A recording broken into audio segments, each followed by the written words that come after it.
एक बार अकबर और बीरबल अपने राज्य के बगीचे में टहल रहे थे। उसी समय एक किसान दौड़ता हुआ उनके पास आया और बोला, महाराज, मेरी मुर्गी रोज एक सोने का अंडा देती है, लेकिन आज वह अचानक गायब हो गई है।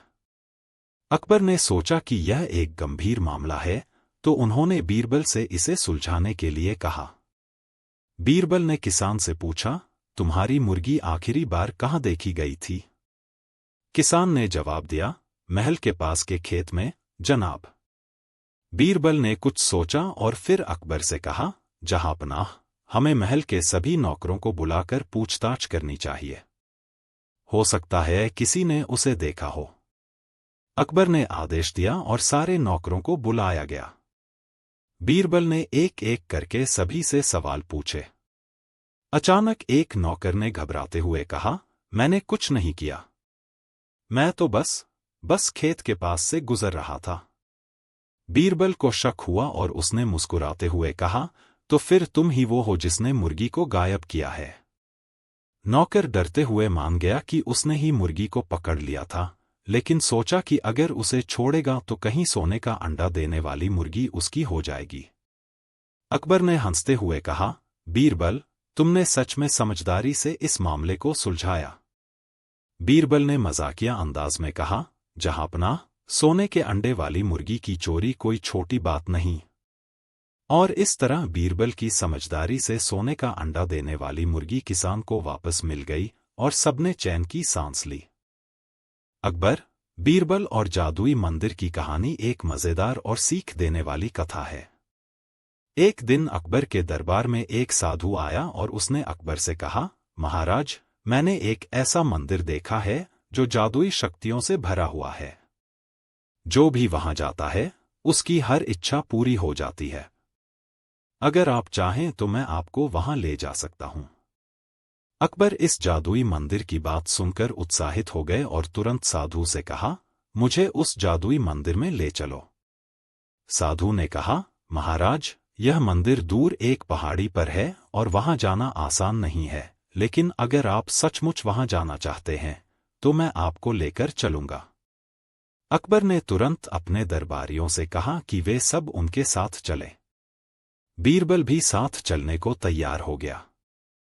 सभी लोग उस साधु के पीछे पीछे चल दिए।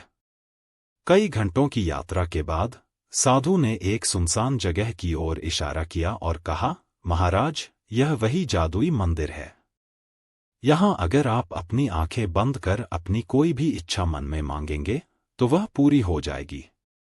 अकबर ने उत्साह से अपनी आंखें बंद की और मन ही मन एक इच्छा मांगी। फिर उन्होंने अपनी आंखें खोलीं, लेकिन कुछ नहीं हुआ। उन्होंने साधु से पूछा, मंदिर कहाँ है और मेरी इच्छा क्यों पूरी नहीं हुई? साधु थोड़ा घबराया, लेकिन उसने फिर से कहा, महाराज, आपको धैर्य रखना होगा, मंदिर आपकी आस्था से प्रकट होगा। अकबर को कुछ संदेह हुआ, लेकिन बीरबल समझ गया कि साधु उन्हें मूर्ख बना रहा है। बीरबल ने हंसते हुए कहा, जहांपनाह, यह कोई जादुई मंदिर नहीं है। यह साधु आपको भ्रमित कर रहा है। असली जादू हमारे कर्मों और मेहनत में है। जो मेहनत करता है उसकी हर इच्छा पूरी हो सकती है। कोई भी मंदिर सिर्फ इच्छाओं को पूरा नहीं कर सकता, असली मंदिर हमारे कर्म और सद्गुण हैं। यह सुनकर अकबर को सच्चाई का एहसास हुआ। उन्होंने साधु को सजा दी और बीरबल की बुद्धिमानी की सराहना की।